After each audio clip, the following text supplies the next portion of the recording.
Genius creativity learning পইণ্টলৈ সকলোকে স্বাগতম জনাইছোঁ। আজি মই ক্লাছ 8ৰ অসমীয়াৰ চেপ্টাৰ 1 নিয়ৰ কবিতাটি বুজাই দিম, লগতে ইয়াৰ প্ৰশ্ন উত্তৰসমূহ গোটেইকেইটা সমাধান কৰাই দিম। গতিকে ভিডিঅ'টো সম্পূৰ্ণকৈ চাই থাকিবা আৰু তোমালোকে কোনোবা যদি চেনেলত নতুন আহিছে তেন্তে ছাবস্ক্ৰাইব কৰি দিবা, কাৰণ ছাবস্ক্ৰাইব কৰিলেহে ভিডিঅ'বোৰ যেতিয়া আপলোড কৰোঁ তেতিয়া পাই যাবা। কবিতাটো একেবাৰে সহজ আৰু এতিয়া যেহেতু তোমালোকে ক্লাছ 8 পালা, সেই গতিকে তোমালোকৰ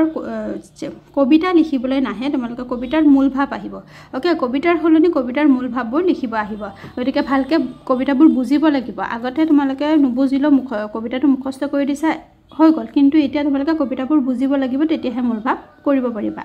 কবিতাটিৰ কবি হ'ল চন্দ্ৰকুমাৰ আগৰৱালা। নিয়ৰ চন্দ্ৰকুমাৰ আগৰৱালা এজন আছিল ৰোমান্টিক কবিতা। তেওঁ প্ৰাকৃতিক বস্তু হিচাপে লৈ ৰোমান্টিকতা প্ৰকাশ কৰে। প্ৰকৃতিৰ একোটা বস্তুক বিষয়বস্তু হিচাপে লৈ সেই বস্তুবোৰক ৰোমান্টিক আকাৰত তেওঁ কবিতাত প্ৰকাশ কৰিছে। অ'কে, মুকুতা মণিটি পাহিত জিলিকে ফটিক পানীত ধোৱা, নিশাৰ তৰা এটি সৰিয়েহে আছে সৰগত টোপনি যোৱা। মানে কবিয়ে কি কৈছে যে মুকুতা মণিটি পাহিত জিলিকে, পাহিত কি ফুলৰ পাহিত কি জিলিকে, যোনবোৰ নিয়ৰৰ পানী থাকে সেইবোৰ হ'ল মুকুতামণি বুলি কৈছে। মানে কবিয়ে প্ৰথমতে কাৰ লগত তুলনা কৰিছে? নিয়ৰক ডাইৰেক্ট নিয়ৰ বুলি কোৱা নাই, কবিতাটোত ডাইৰেক্ট নিয়ৰ বুলি কোৱা নাই, কিন্তু সেই নিয়ৰক বিভিন্ন ধৰণে তেওঁ তুলনা কৰিছে। মনত ভাবি আছে যে এনেকুৱা বস্তু হ'ব পাৰে। অ'কে, গতিকে যেতিয়া কবিয়ে ৰাতিপুৱা উঠি দেখিছে, কাহিলী পুৱাতে একেবাৰে উঠি দেখিছে যে সেই ফুলপাহত যেতিয়া এই নিয়ৰৰ টোপালবোৰ পৰি আছে, তেতিয়া কবিয়ে মনত ভাবিছে যে সেই টোপালবোৰ কি মুকুতাৰ দৰেহে দেখিছে। তেওঁৰ চকুত, তেওঁৰ দৃষ্টিত মুকুতাৰ দৰে দেখা পাইছে। অ'কে, গতিকে মুকুতামণিটি পাহিত জিলিকা, পাহিত মানে ফুলৰ পাহিত মুকুতামণিটি জিলিকি আছে পৰি, ফটিক পানীটো একদম পৰিষ্কাৰ পানীৰ দৰে হৈ আছে। নিশাৰ তৰা এটি সৰিয়েহে আছে সৰগত টোপনি যোৱা, মানে সৰগত মানে কি? আকাশত সৰগত স্বৰ্গত টোপনি যোৱা এটি তৰা ক'ত থাকে? ৰাতিৰ আকাশত ওলায়। গতিকে সেই তৰা ৰাতি যেতিয়া টোপনি গৈ আছিল, তাৰ পৰা টোপনি যোৱা তৰাবোৰ সৰি গৈছে, সৰি পেলাই সেই নিশাৰ তৰাবোৰ ইয়াত আহি পৰিছে, ফুলৰ পাখিত পৰিছে বুলি কৈছে। প্ৰথমতে মুকুতাৰ লগত তুলনা কৰিছে, পাছত তৰাৰ লগত তুলনা কৰিছে। নিজম আকাশৰ নিচুক কথা দেখিয়াত থৈছে সাঁচি, মানে সেই তৰাবোৰ যে পৰি গ'ল, তৰাবোৰত বহুত নিচুক কথা আছে, গোপন কথা, আকাশৰ বহুত গোপন কথা সেই তৰাবোৰতে মানে আছে, হিয়াত আছে, তৰাবোৰত আছে বুলি কৈছে। গতিকে তৰাবোৰটো ৰাতিৰ আকাশৰ পৰা পৰি গ'ল, তেওঁ ভাবি আছে আৰু মানে যোনবোৰ নিয়ৰৰ টোপাল আছে সেইবোৰ তৰাহে, একোটা তৰা, আৰু সেই তৰাবোৰত কি থৈছে? আকাশৰ যোনবোৰ কথা আছে, নিচুক কথা, গোপন কথা আছে, সেইবোৰ তৰাৰ মাজত সাঁচি থৈছে। কোন কাহিনীৰ সপোন দেখিছে, কোনে হাঁহিছিল নাচি, মানে তৰাবোৰে যেন কোনো অতীতৰ সপোন দেখি আছে। অ'কে, তেওঁ আকাশৰ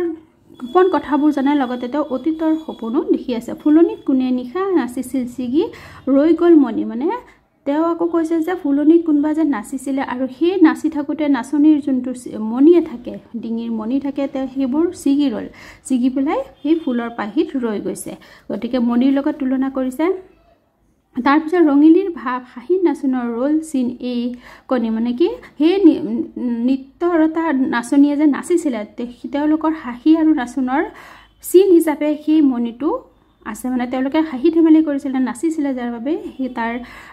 বাবে সেই মণিটো ছিঙি গ'ল, আৰু সেই চিনটো কি হ'ল? ফুলৰ পাহিত ৰৈ গৈছে। অ'কে, হাঁহি ধেমালি, মানে তেওঁ মানে হাঁহি ধেমালি কৰিছে, সেইবাবে ছিগি গ'ল, নাচি থাকোঁতে ছিগি গ'ল, আৰু সেইবোৰ ফুলৰ পাহিত ৰৈ গৈছে। ৰাতিৰ ধেমালি জোনৰ নিফুট হাঁহিৰে থৈছে সানি, মানে কি হাঁহি ৰাতি নাচনীসকলে কি জোনৰ পোহৰত জোনৰ নিফুট হাঁহিৰে থৈছে হাঁহি, ৰাতিত হাঁহি ধেমালি কৰিছিলে নাচনীসকলে। গতিকে সেই নাচনীসকলে যেতিয়া হাঁহি ধেমালি কৰিছিলে, সেইবোৰ ক'ত? ফুলৰ পাহিত নিয়ৰ আকাৰত সেইবোৰ চিন হিচাপে ৰৈ গৈছে। অ'কে, পুৱাৰ হেঙুলি বেলিটিলৈ চাই এটুপি চকুৰ পানী, আৰু নিয়ৰবোৰ যেতিয়া ৰাতিৰ আকাশত নিয়ৰবোৰক নাচনীৰ হাঁহি আৰু নাচনৰ স্বৰূপ বুলি কৈছে, এটি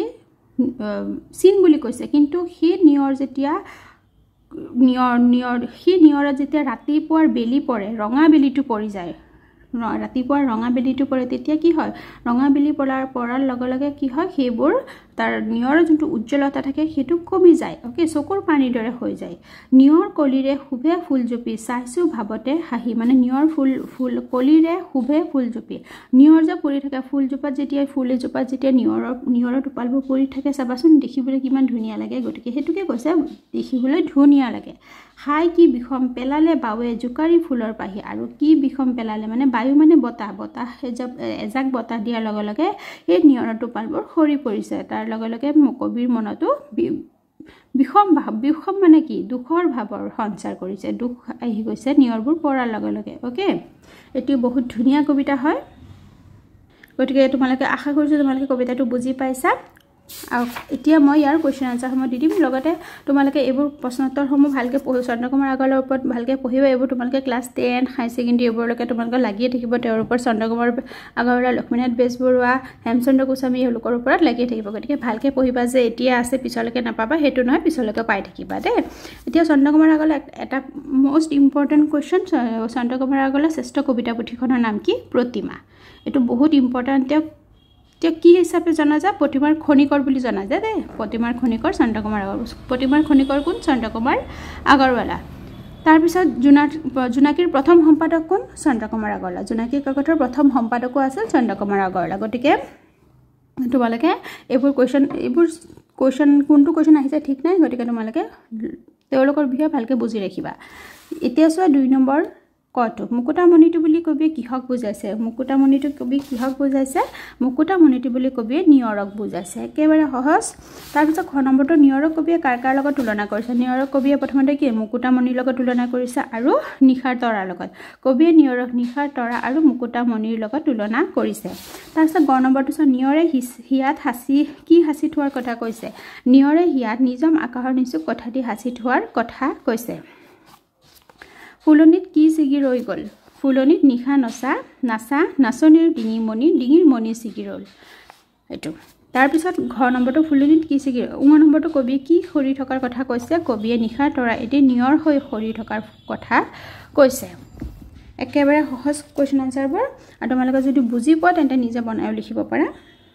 3 নম্বৰটো কবিতাটোৰ মূলভাৱ চমুকৈ লিখা মূলভাৱটো এতিয়া মই দি দিছো তোমালোকে মূলভাৱ একদম কম্পালসৰি মূলভাৱ আহিবই গতিকে ভালকে পঢ়ি থবা ভাবটো এটো সোৱা মই পঢ়ি দিছো যেটো কবিতাটো মই বুজাই দিছো গতিকে এটা আৰু বুজাই নিদু পঢ়ি যাম সোৱা চন্দ্ৰকুমাৰ আগৰৱালা নিয়ৰ কবিতাটি এটি ৰোমান্টিক কবিতাটিত কবিয়ে নিয়ৰক বিষয়বস্তু হিচাপে লৈ প্ৰকৃতিৰ ৰূপ সৌন্দৰ্য বৰ্ণনা কৰিছে প্ৰথমতে তোমালোকে কোনে ৰচনা কৰিছে তাৰ পিছত কি বস্তুটো আছে হেতুৰ ওপৰত প্ৰথমতে লিখি ল'ব লাগিব তাৰ পিছত মূলভাৱটো লিখিব লাগিব ওকে নিয়ৰ কবিতাটি ৰাতিপুৱাৰ এটি মনোমোহা ছবি ফুটি উঠিছে কাহিলি বুৱাতে ফুলৰ পাহিবোৰত জিলিকি উঠা নিয়ৰ টোপালবোৰ দেখি কবিৰ মনত অনেক ভাৱৰ সৃষ্টি হৈছে কবিয়ে নিয়ৰক মুকুতামণিৰ লগত তুলনা কৰিছে কবি আকৌ ভাবিছে এইবোৰ আকাশৰ তৰা টোপনিৰ আলজালত সেই তৰাবোৰে যেন আকাশৰ পৰা সৰি পৰিছিল তাৰ পিছত আছে ৰাতিৰ নিজম আকাশৰ গোপন কথাবোৰ নিয়ৰবোৰে হিয়াত হাসি ৰাখি অতীতৰ সপোন দেখিছে কবি আকৌ কল্পনা কৰিছে ৰাতি ফুলনিত কোনোবাই হাঁহি নাচি থাকোতে নাচনীৰ ডিঙিৰ মণি যেন চিগি ফুলৰ পাহিয়ে ৰৈ গল পুৱাৰ ৰঙচুৱা বেলিৰ পোহৰে মুকুতা সদৃশ নিয়ৰ কণাবোৰৰ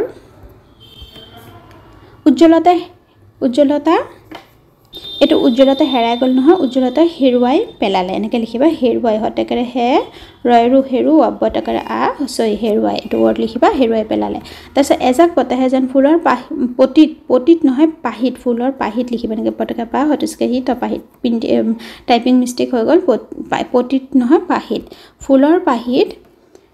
পৰি থকা নিয়ৰবোৰ হৰুৱাই পেলালে ওকে তাৰ পিছত এনেদৰে কবি নিয়ৰৰ সৌন্দৰ্য বৰ্ণনা কৰিবলৈ গৈ নিয়ৰৰ ক্ষণস্থায়িত্বৰ এক মনোৰম বৰ্ণনা দাঙি ধৰিছে 4 নম্বৰটো সোৱা শব্দ সম্ভাৰ আৰু অভিধান চাই তলৰ শব্দবোৰ অৰ্থ লিখা এইবোৰ যোনবোৰ ৱৰ্ড দিছে সেইবোৰ তোমালোকে কিতাপৰ শেষৰ পালে ইয়াৰ ৱৰ্ড মিনিংবোৰ আছে দে ফটিক হল নিৰ্মল শুভে হুৱনি কৰি তোলা হেঙুলি মানে হেঙুল বৰণী মানে ৰঙৰ বা ৰঙা বৰণী তেনেকৈ লিখিব পাৰা নিজম নীৰৱ নিচুক মনে মনে থকা এইবোৰ ৱৰ্ড মিনিং শেষৰ পালে আছে নেক্সট কুৱেশ্যন নম্বৰ 5 টো চোৱা প্ৰসংগ সংগতি দৰ্শাই ব্যাখ্যা কৰা নিজম আকাশৰ নিচুক কথাটি হিয়াত থৈছে হাসি আকাশৰ নিস্তব্ধ আকাশৰ যোনবোৰ গোপন কথাবোৰ আছে সেইবোৰ কোনে হাসি থৈছিল নিয়ৰে হাসি থৈছিল কোন কাহানীৰ সপোন দেখিছে কোনে হাঁহিছিল নাচি অতীতৰ সপোন দেখিছে নিয়ৰে কি হ'ল অতীতৰ সপোন দেখিছে আৰু কোনে হাঁহিছিল নাচি কোনে নাচি হাঁহিছিল সেইবোৰ তেওঁ সপোন দেখি আছিল 5 নম্বৰ উত্তৰটো চোৱা ব্যাখ্যাটো উক্ত কবিতাটিকে আমাৰ পাঠ্যপুথি অংকুৰণ অষ্টম ভাগৰ অন্তৰ্গত চন্দ্ৰকুমাৰ আগৰৱালাদেৱৰ ৰচিত চন্দ্ৰকুমাৰ আগৰৱালাদেৱৰ দ্বাৰা লিখিবা দ্বাৰা দৰতলত ব দৰতলত ব আকাৰ দ্বাৰা ৰচিত নিয়ৰ নামৰ কবিতাটিৰ পৰা তুলি দিয়া হৈছে প্ৰথমতে কোনখন কবিতা পুথিৰ আৰু লগতে ৰচক কোন কবিতাটোৰ নাম এখিনি লিখিব লাগিব তাৰ পিছত সংগতি মানে কিহৰ ওপৰত আছে বাক্যশাৰী যি কবিয়ে নিয়ৰৰ মাজত আকাশৰ গোপন কথা হাসি ৰখাৰ অৰ্থত উক্ত বাক্যফাঁকিৰ অৱতাৰণা কৰিছে কবিতা ফাঁকি নহয় বাক্যফাঁকিৰ দেই তাৰ পিছত মূল ব্যাখ্যাখিনি চোৱা কবিয়ে নিয়ৰক ৰাতিৰ আকাশৰ তৰাৰ লগত তুলনা কৰিছে ৰাতিৰ আকাশত টোপনি যোৱা তৰাবোৰ টোপনিৰ জালত আকাশৰ পৰা নিয়ৰ আকাৰে সৰি পৰিছে তৰাবোৰে লিখিবা নহলে নিয়ৰবোৰে লিখিবা তৰাবোৰে নহলে নিয়ৰবোৰে যিকোনো এটা লিখিবা আকাশৰ গোপন কথাবোৰ মনত হাসি ৰাখি অতীতৰ সপোন দেখিছে 6 নম্বৰটো চোৱা পাঠৰ পৰা অন্তমিল থকা শব্দবোৰ অন্তমিল মানে কি হেহৰ আখৰৰ মিল ধোৱা জোৱা এইবোৰ চব কবিতাৰ আছে মণি কণি ভাহি পাহি খানি পানী নাচি হাসি ধোৱা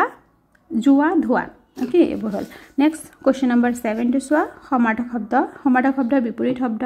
অৰ্থ বাক্য ৰচনা এইবোৰ তোমালোকৰ আহিব গতিকে এইবোৰ এৰি নিদিবা সকলো কোৱেশ্চন আনসাৰ পঢ়িবা বুকত থকা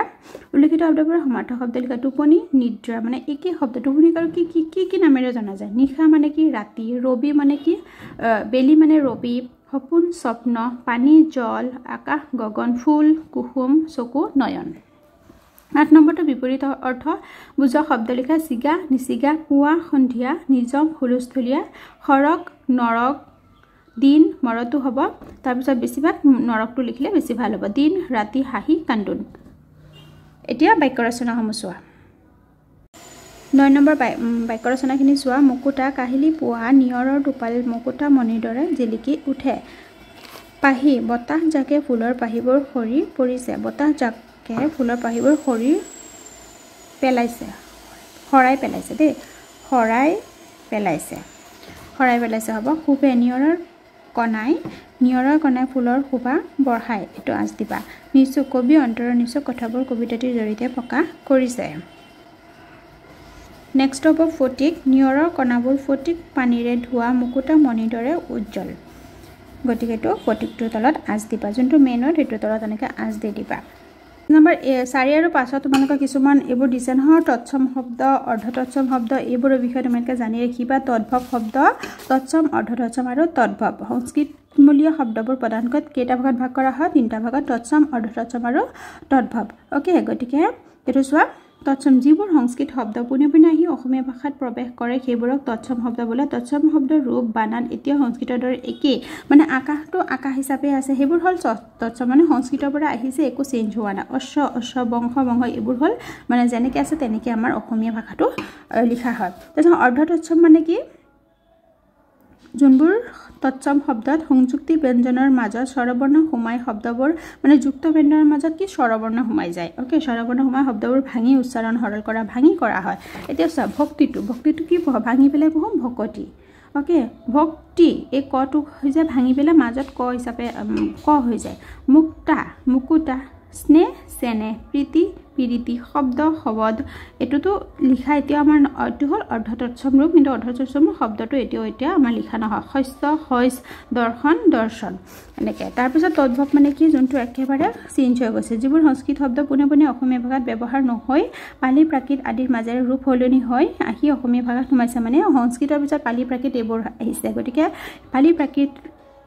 অৱস্থা পাৰ হয় তাৰ পিছত অসমীয়া নতুন অসমীয়া ৰূপ পাইছে সেইবোৰ হল কৰ্ম কাম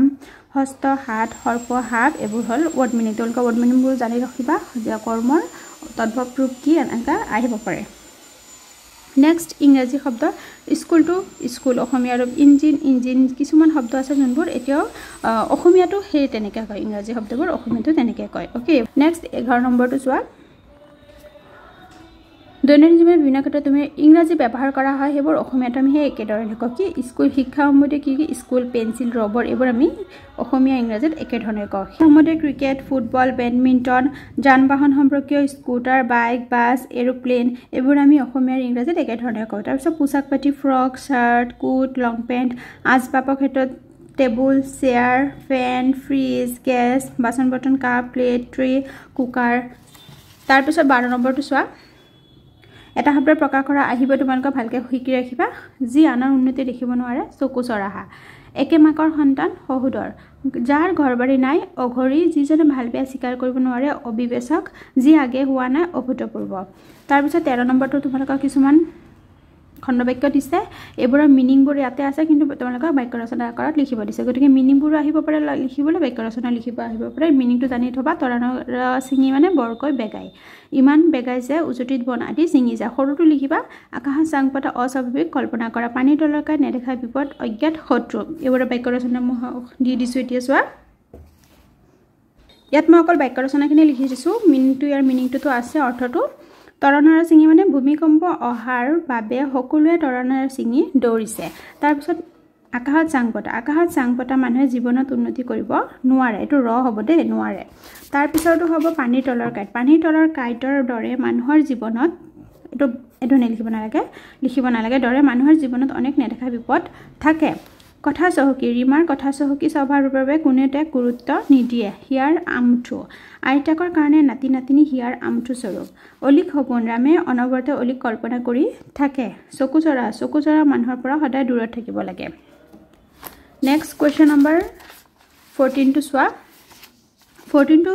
কৰাৰ আগতে মই অলপ বুজাই দিও সিগি আৰু সিঙি মানে গ আৰু উঙৰ পাৰ্থক্যটো মই বুজাই দিছো চোৱা আপুনি সিগি যোৱা যোনটো নিজে নিজে সিঙি যায় ভাঙি যায় হেবোৰ হ'ব গ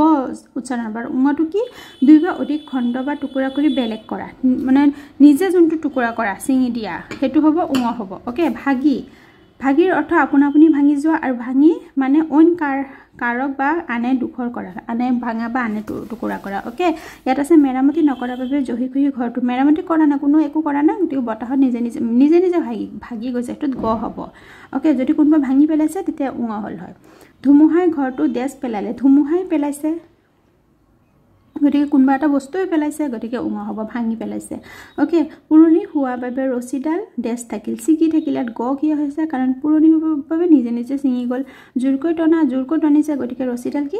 সিঙি গল উঙ হৈছে কাৰণ জোৰকৈ টানিছে বাবে এজনে টানিছে যাৰ বাবে সিঙি গল কোনোবা দ্বাৰা কাৰো দ্বাৰা যেতিয়া কিবা বস্তু দ্বাৰা যেতিয়া সিঙি যায় ভাঙি যায় তেতিয়া উঙ হয় ওকে এবছৰ নহতে মাথাউৰিটো সিগি গল মাথাউৰিটো এবছৰ হোৱা নাই যাৰ বাবে নিজে সিগি গল গ উচ্চাৰণ গটো হৈছে সিগি বানপানী মাথাউৰিটো বানপানীয়ে কোনোবা বস্তুৱে ভাঙিছে গতিকে এটো উঙ হ'ব সিঙি পেলালে মাথাউৰিটো সিঙি পেলালে বুজি পাইছা তাৰ পিছত 15 নম্বৰটো এবোৰ তোমালোকে দলত বহি নিজৰ অভিজ্ঞতাৰ কথা কোৱাৰ লগৰ লগত কব দিছে তো 16 নম্বৰতে হাতৰ ভাঙা মৌ মাখি নহয় কিন্তু কৰে গুণগুণ বামুণ নহয় কিন্তু কান্ধত লগন জটৰ এটো উত্তৰ হ'ব জটৰ ৰজাৰ ঘৰৰ হাতী ধান খাই পাছি ঢেকি ৰজাৰ কাপোৰ দিয়াব পাৰি কিন্তু শুকুৱাব নোৱাৰি জিভা তাৰ পিছত চন্দ্ৰকুমাৰ আগৰৱালাৰ ওপৰত কবিতা সংগ্ৰহ কৰি আবৃত্তি কৰিব দিছে হয়তো তোমালোকে কিবা ফাংচন হলো এইবোৰ আবৃত্তি কৰিব দিব পাৰে তেতিয়া তোমালোকে ধুনীয়াকৈ নিয়ৰ কবিতাটো আবৃত্তি কৰি দিব পাৰা হল এতিয়া গুটে কোৱেশ্চনবোৰ দিলো আশা কৰিছো তোমালোকে ভিডিওটো চাই ভালে পাইছা চেনেলটো সাবস্ক্ৰাইব কৰি থবা নেক্সট ভিডিওবোৰৰ বাবে আজিলৈ আহিছো ধন্যবাদ